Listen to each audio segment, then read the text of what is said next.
ओम नमो भगवते वासुदेवाय नमः। जय श्री राधे कृष्ण। दोस्तों, स्वागत है आप सभी का हमारे यूट्यूब चैनल पावरफुल हिंदू धर्म में। आज हम आप सभी को माघ मास में कथा अध्याय 21, 22, 23, 24, 25 का श्रवण कराएंगे। आइए श्रवण कीजिए कथा अध्याय 21 का। लोमा जी कहने लगे कि पूर्व काल में अवंती देश में वीरसेन नाम का एक राजा था। उसने नर्मदा के किनारे राजसूय यज्ञ किया और अश्वमेघ यज्ञ भी किए, जिनके खम्भे सोने के बनाए गए। ब्राह्मणों को अन्न का बहुत सा दान दिया और बहुत सी गाय, सुंदर वस्त्र और सोने का आभूषण दान में दिए। वह देवताओं का भक्त और दान करने वाला था। भद्रक नाम का एक ब्राह्मण, जो अत्यंत मूर्ख, कुलहीन, कृषि कार्य करने वाला था, दुराचारी तथा अधर्मी था, वह भाई बंधु का त्याग हुआ इधर उधर घूमता हुआ देव यात्रियों के साथ प्रयाग में आया और माघ में उनके साथ 3 दिन तक स्नान किया। वह 3 दिन में ही निष्पाप हो गया। फिर वह अपने घर चला गया। वह ब्राह्मण और राजा दोनों एक ही दिन मृत्यु को प्राप्त हुए। मैंने इन दोनों को बराबर इंद्रलोक में देखा। तेज, रूप, बल, स्त्री, वस्त्र और आभूषणों में दोनों समान थे। ऐसा देखकर उसके महात्म्य को क्या कहा जाए। राष्ट्र यज्ञ कराने वाला स्वर्ग का सुख भोग कर फिर भी जन्म लेता है, परंतु संगम में स्नान करने वाले मरण से रहित हो जाता है। गंगा और यमुना के संगम की हवा के स्पर्श से ही बहुत से दुख नष्ट हो जाते हैं। अधिक क्या कहें। और किसी भी तीर्थ में किए गए पाप माघ मास में प्रयाग में स्नान करने से नष्ट हो जाते हैं। मैं पिचास मोचन नाम का एक पुराना इतिहास सुनाता हूँ। इस इतिहास को यह कन्याएं और तुम्हारा पुत्र भी सुने, उससे इनको स्मृति प्राप्त होगी। पुराने समय में देवदूती नाम का एक बड़ा गंभीर और वेदों का पारंगत एक वैष्णव ब्राह्मण था। उसने पिचास को निर्मुक्त किया था। वेद निधि कहने लगी कि वह कहाँ का रहने वाला तथा इसका पुत्र किस पिचास को उसने निर्मुक्त किया। आप विस्तार पूर्वक यह सब कथा सुनाइए। लोमा ऋषि ने कहा कि कृपाज्ञ से निकली हुई सुंदर सरस्वती के किनारे पर उसका स्थान था। जंगल के बीच में पूर्ण जल वाली सरस्वती बहती थी। वन में अनेक प्रकार के पशु भी विचरते थे।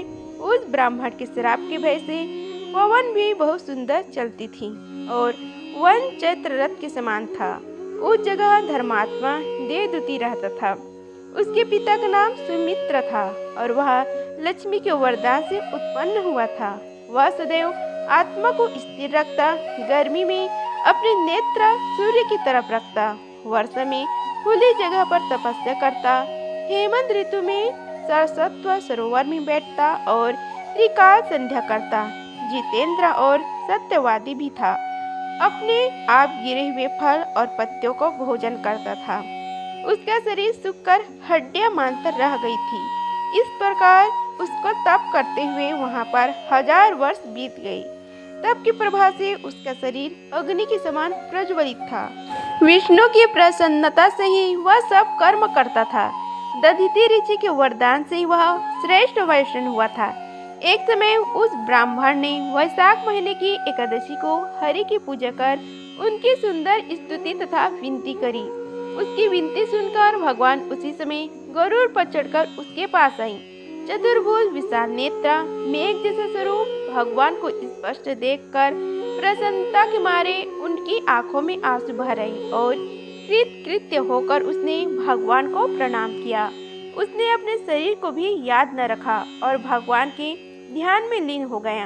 तब भगवान ने कहा कि हे देवदूती, मैं जानता हूँ कि तुम मेरे परम भक्त हो। मैं तुमसे अति प्रसन्न हूँ। तुम वर मांगो। इस प्रकार भगवान के वचन सुनकर प्रेम के मारे लड़खड़ाती हुई वाणी में कहने लगे कि हे देवाधिदेव, आप अपनी माया से शरीर धारण करने वाले, आपका दर्शन देवताओं को भी दुर्लभ है। अब आपका दर्शन भी हो गया, मुझको और क्या चाहिए। मैं सदैव आपकी भक्ति में लगा रहूं। भगवान उसके वचन सुनकर कहने लगे कि ऐसा ही होगा। तुम्हारे तप में कोई बाधा नहीं पड़ेगी।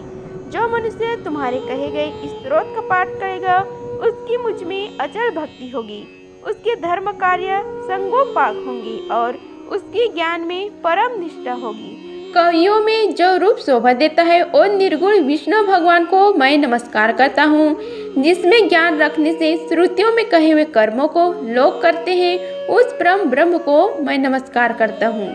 मैं उस सतरूप हरि को, जिसके योगी लोग सब प्राणियों में आत्म रूप में देखते हैं, उपासना करते हैं, जिसको अद्वैत कहते हुए गाते हैं और यज्ञ करते हैं, उस माधव भगवान को मैं नमस्कार करता हूँ। मनुष्यों को माया तथा मोह में पैदा हुए विचित्र आभास, अहंकार तथा ममता को जानकर खो देते हैं, उन भगवान को मैं नमस्कार करता हूँ। संसार में मनुष्यों के मोह रूप वायु से सदा भभकने वाली ज्वाला आपके चरण कमल की छाया पहुँचाने से नहीं जलती, जिसके स्मरण मात्र से मोह, अज्ञान, रोग, दुख दूर हो जाते हैं, उस अनंत रूप को मैं नमस्कार करता हूँ, जिसमें मिल जाने पर और किसी दूसरे की इच्छा नहीं रहती, जिसको जानकर अद्वैतवादी आत्मा को देखते हैं। यदि विष्णु शब्द का अर्थ और विषय के ज्ञान एक ही होता तो इस सत्य से, हे माधव, इस संसार की माया में फंसकर तेरे ही ध्यान में रत रहता है। यदि वेदांत दर्शन में भगवान सारे संसार में व्याप्त है, तो इसी सत्य से भगवान में भरी निर्विघ्न भक्ति हो, जो बीज नहीं है तो भी बिना बीज के स्वयं विद्यमान है। सो वह विष्णु भगवान रूपी रंग से हमारे बीच के टुकड़े टुकड़े, जो सृष्टि, स्थिति तथा लय के लिए ब्रह्म विष्णु महेश तीन रूप धारण करते हैं और कार्य में सत, रज और तम इन तीनों गुणों में विद्वान है, वह भगवान मुझ पर प्रसन्न हो। जो प्राणियों के हृदय रूपी मंदिर में निर्मल देव वास करते हैं, वह भगवान मुझ पर प्रसन्न हो। जो अविद्यापूर्ण संसार का त्याग करता है, जगमन्य है, आप हो, आपका बनाए है वह विश्व आनंद करता है, आपके त्याग करने पर अपवित्र हो जाता है, उसका साथ करने पर भी तुम बिना साथ के बने रहते हो। विकार रहित, जिनके वाचक पंचभूत योग से पैदा हुआ चैतन्य मानते हुए उपासना करते हैं। जैन लोग आपको शरीर का परिणाम मानते हैं और संख्यवादी तुम्ही को प्रकृति से परे पुरुष मानकर ध्यान करते हैं। जन्म इत्यादि से रहित चैतन्य रूप सदा आनंद स्वरूप उपनिषद, जिसकी महिमा गाते हैं, आकाश आदि पंच महाभूत, देह, मन, बुद्धि, इंद्रियां सब तुम ही हो, तुमसे अलग और कुछ नहीं। तुम सब प्राणियों को उत्पन्न कराने वाले हो और मुझको शरण देने वाले हो। तुम अग्नि, रवि, इंद्र हो, मंत्र, क्रिया तथा फल सब तुम ही हो। कर्म के फल देने वाले वैकुंठ में तुम्हारे सिवाय कोई नहीं। मैं तुम्हारी शरण में हूँ। सब प्राणियों के हेतु तथा उनको शरण देने वाले तुम ही हो। जैसे युवा पुरुष की युवती में और युवती की युवा में प्रीति होती है, वैसे मेरी प्रीति तुम ही हो। जो पापी भी आपको प्रणाम करता है, उसको यमदूत ऐसे नहीं देखते जैसे उल्लू सूर्य को। प्रत्येक पाप मनुष्य को उस समय तक ही सुख देते हैं जब तक वह आपकी चरण कमलों को सहारा नहीं लेता, जिसको गुण, जाति तथा धर्म को स्पर्श नहीं कर सकते तथा गतियाँ भी स्पर्श नहीं करती, जो इंद्रियों की वशीभूत नहीं है, जिनका बड़े बड़े मुनियों लोग साक्षात नहीं कर सकते, उन भगवान को मैं नमस्कार करता हूँ। जितने ज्ञान रूपी सतगुण, सुंदर गुण है, जिन्होंने सुख स्वरूप मोक्ष रूपी लक्ष्मी का आलिंगन किया, जिन्होंने आत्म स्वरूप सुख भोगा और जिन्होंने ध्यान रूप से मृत्यु को वश में कर लिया है, ऐसे मुनियों से सेवित भगवान को नमस्कार है। जो जन्म आदि से अलग है, जिनको काम, क्रोध आदि दोष दुखी नहीं देते, उन वासुदेव भगवान को मैं नमस्कार करता हूँ। जिनके ज्ञान की गति से अविद्या रूपी मल शुद्ध हो जाता है, जिनके ज्ञान रूपी शास्त्र से संसार रूपी शत्रु का नाश हो जाता है, उन दुखों के नाश करने वाले को मैं नमस्कार करता हूँ।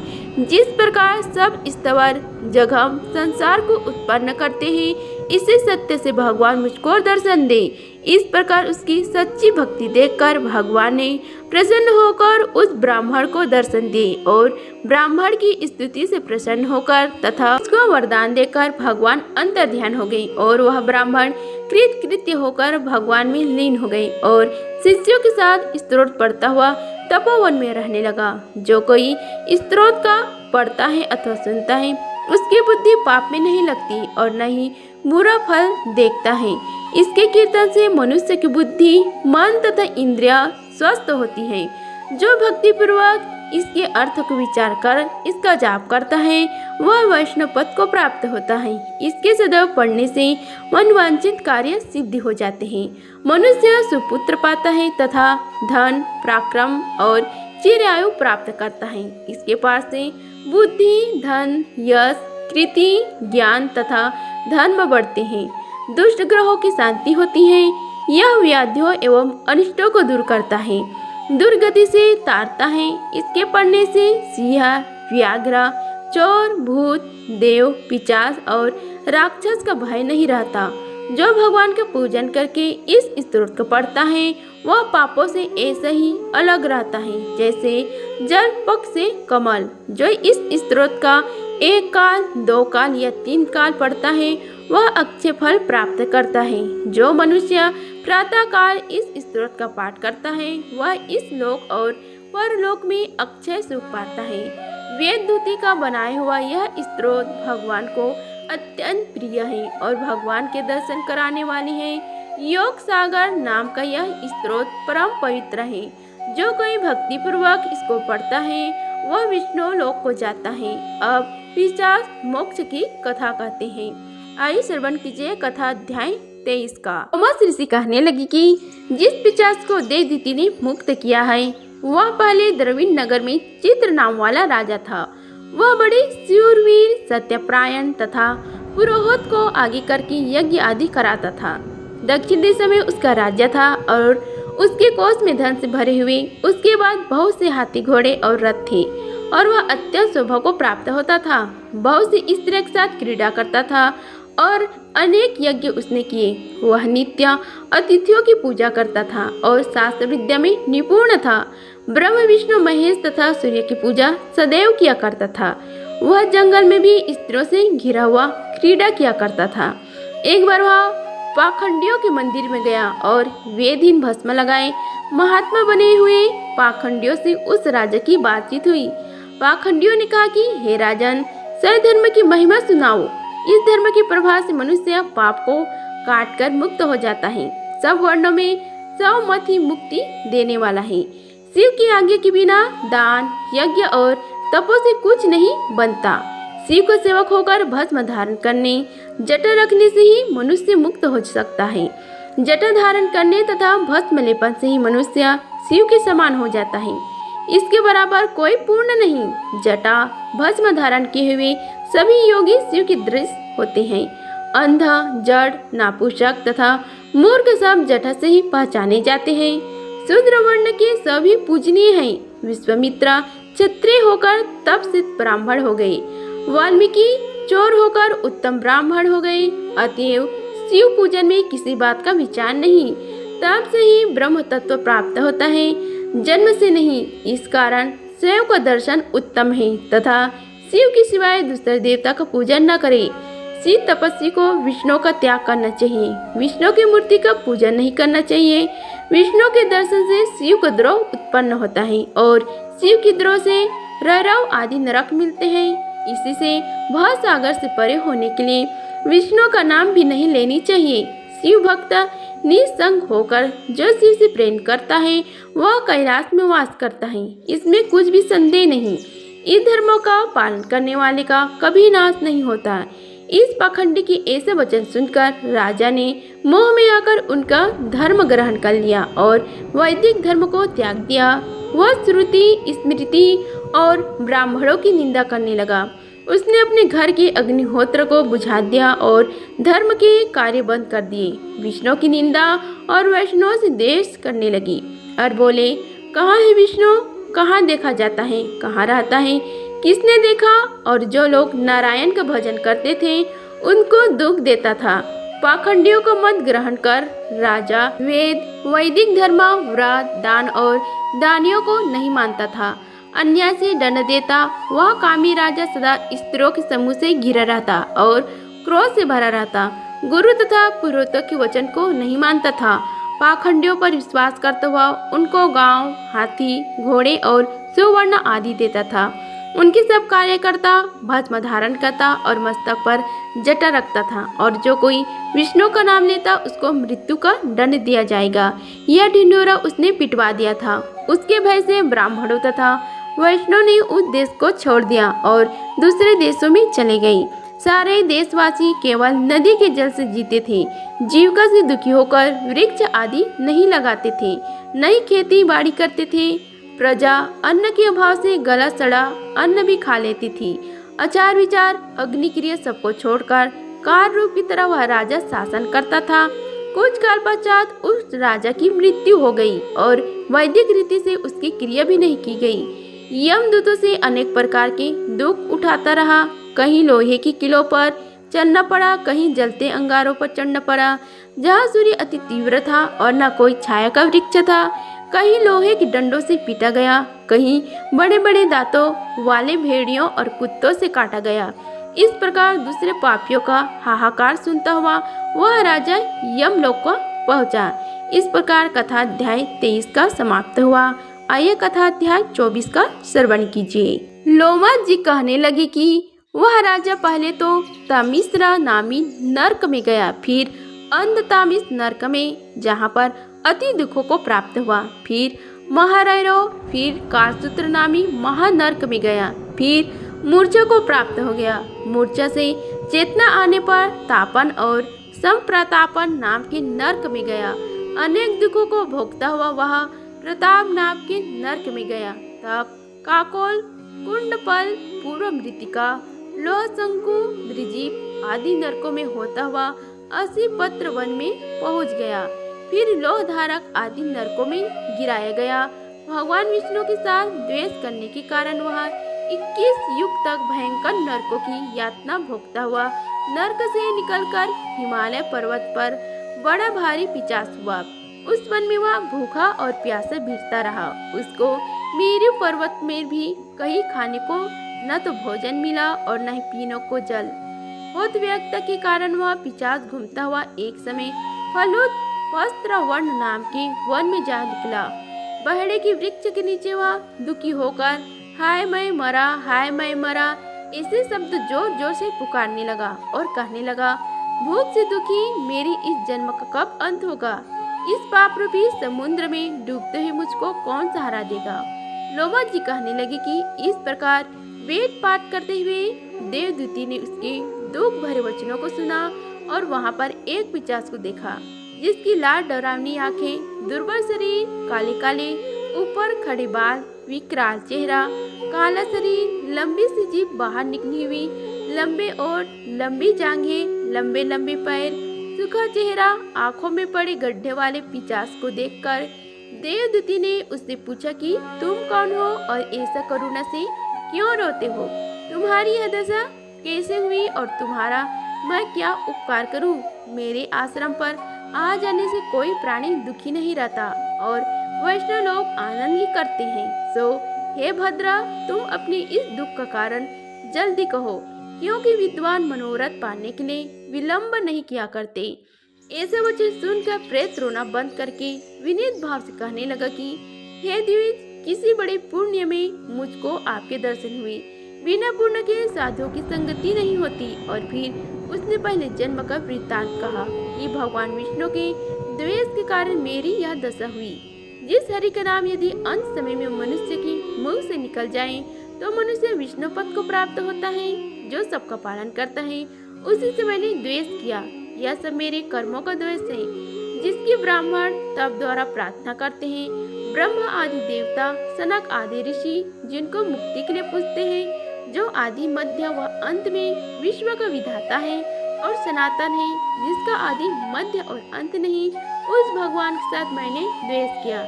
जो कुछ पुण्य किए मैंने पहले जन्म किए थे वह सब विष्णु की द्वेष रूपी अग्नि में भस्म हो गया। यदि किसी प्रकार मेरी इस पाप का नाश हो जाए तो मैं भगवान विष्णु के सिवाय किसी और देवता का पूजन नहीं करूंगा। विष्णु भगवान से द्वेष कर मैंने बहुत दिनों तक नरक का यातना भोगी और पिशाच योनि में पड़ा हूँ। इस समय मैं किसी अच्छे कर्म के योग से आपके आश्रम में आया हूँ, जहाँ पर आपके सूर्य रूपी दर्शन ने मेरे दुख समान अंधकार को दूर कर दिया। अब आप कोई ऐसा उपाय बताएं जिससे मेरी यह पिशाचिनी दूर हो, क्योंकि सज्जन पुरुष उपकार करने में देर नहीं करते। देवदूती कहने लगे कि यह माया देवता, मनुष्य, असुर सबकी स्मृति को मोहित कर देती है, जिसमें धर्म का नाश करने वाला देश उत्पन्न हो जाता है। जगत के उत्पन्न करने, रक्षा करने और नाश करने वाली जो सब प्राणियों की आत्मा है, उनसे भी लोग द्वेष करते हैं। जिनके अर्पण करने से भी सभी कर्म सफल होते हैं, उनकी भक्ति से मुख मोड़ने वाले मूर्ख कौन सी गति को प्राप्त नहीं होते। चारों वर्णों को वेदोक्त हरि का भजन करना ही उत्तम है, अन्यथा कुमार्ग में चलने वाले मनुष्य नरक के गामी होते हैं। इसी कारण वेद विरुद्ध कर्मों को त्यागना चाहिए। अपनी बुद्धि से बचे हुए धर्म के मार्ग पर चलने से मनुष्य परलोक के पद कभी नाश करते हैं। वह वेद, देवता और ब्राह्मणों को निंदा करते हैं। झूठे मन कल्पित शास्त्रों को मानने वाले नरक में जाते हैं। देवादिदेव विष्णु से विमुख होने वाले नरक में जाते हैं, जैसे द्रविड़ देश का राजा नरक में गया। इस कारण इनकी निंदा नहीं करनी चाहिए और वेद में न कही गई क्रिया को भी नहीं करना चाहिए। लोमस जी कहने लगे कि ऐसा कहने पर मुनि ने पिशाच को सुमार्ग बतलाया कि माघ मास में तुम प्रयाग में जाकर स्नान करो, उससे तुम्हारी वह पिशाच योनि समाप्त हो जाएगी। माघ मास में प्रयाग में स्नान करने से मनुष्य पहले जन्म के सब पापों से मुक्त हो जाता है। वहाँ पर स्नान करने से मुक्ति प्राप्त होती है। इससे बढ़कर और कोई प्रायश्चित नहीं। संसार में यह मोक्ष और स्वर्ग का खुला हुआ द्वार है। गंगा और यमुना का संगम त्रिवेणी संसार में सबसे उत्तम तीर्थ है। पाप रूपी बंधन को काटने के लिए यह कुल्हाड़ी है। कहा तो विष्णु, सूर्य, तेज, गंगा, यमुना का संगम और कहा यह तुच्छ पाप रूपी तृण की आहुति। जैसे घने अंधकार को दूर करने वाला शरद का चंद्रमा चमकता है, उसी तरह संगम के स्नान से मनुष्य पवित्र हो जाता है। मैं तुमसे गंगा यमुना के संगम का वर्णन नहीं कर सकता, जिसके जल की एक बूंद की स्पर्श से केरल देश का ब्राह्मण मुक्त हो गया। ऋषि के ऐसा वचन सुन प्रेत के मन में शांति उत्पन्न हो गई, मानो सब दुखों से छूट गया। प्रसन्नता से उसने विनय पूर्वक ऋषि से पूछा। कीजिए कथा अध्याय 25 का। पिशाच कहने लगे कि हे मुनि, केरल देश का ब्राह्मण किस प्रकार मुक्त हुआ, यह कथा कृपा करके विस्तार पूर्वक कहिए। देवदूती कहने लगे कि केरल देश में वसु नाम वाला एक वेद पारंगत ब्राह्मण था। उसके बंधुओं ने उसकी भूमि छीन ली, जिससे वह निर्धन और दुखी होकर अपनी जन्मभूमि त्याग कर देश विदेश में घूमता, किसी व्याधि से ग्रस्त होकर मृत्यु को प्राप्त हो गया। उसके कोई बंधु न होने के कारण उसकी अगर्भ वैदिक क्रिया नहीं हुई और न ही उसकी दाह क्रिया हुई। इस प्रकार क्रिया के लोप होने से निर्जन वन में प्रेत होकर चिरकाल तक फिरता रहा। शीत, तप, भूख, प्यास के दुख से हाहाकार करता हुआ वह नंगे शरीर रोता फिरता था, परंतु उसको कहीं संगति नहीं दिखाई देती। सर्वथा दान धंधे से वह अपने कर्म फल को भोगता था।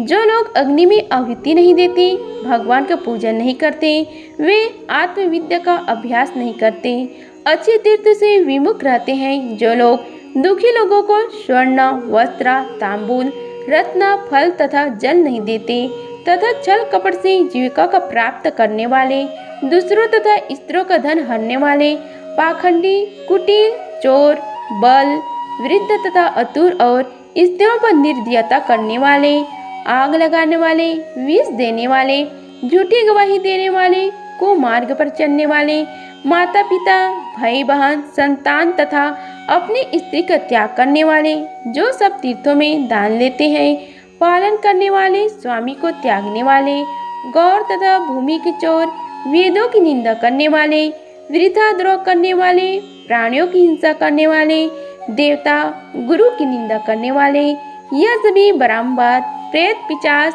राक्षस तथा बुरी योनियों में जन्म लेते हैं। अतएव बुरे कर्मों से बचकर धर्म के कार्य तथा यज्ञ, दान और तप आदि करने चाहिए। क्योंकि कर्म फल अश्वमेव मिलता है। इस प्रकार प्रेत की गति देखकर पाप कर्म कदापि नहीं करना चाहिए।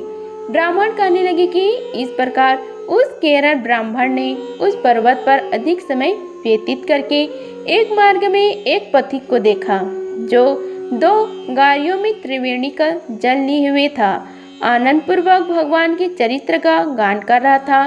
प्रेत ने उसका मार्ग रोककर कहा कि तुम डरो मत, इस गगरी का जल मुझको पिलाओ, नहीं तो मैं तुम्हारे प्राण ले लूंगा। देवदूती कहने लगी कि दुखी दुर्बल नंगे मुरझाए हुए तुम कौन हो, पैरों से पृथ्वी को स्पर्श न करके चलते हो। लोमस जी बोले, प्रेत यह वचन सुनकर कहने लगे कि मेरे ऐसा होने के कारण सुनो, मैंने कभी ब्राह्मण को दान नहीं दिया, अत्यंत लोभी क्रियाहीन दूसरे के अन्न से पलने वाला था। मैंने कभी किसी को भिक्षा नहीं दी, न दूसरे के दुख से दुखी हुआ। प्यासे प्राणियों को मैंने कभी जल नहीं पिलाया। मैंने कभी छाता जूता दान नहीं किया, न किसी को जल का पात्र पान या औषधि किसी को दी। न मैंने अपने घर में कभी किसी की अतिथि को ठहर कर उसका सत्कार नहीं किया।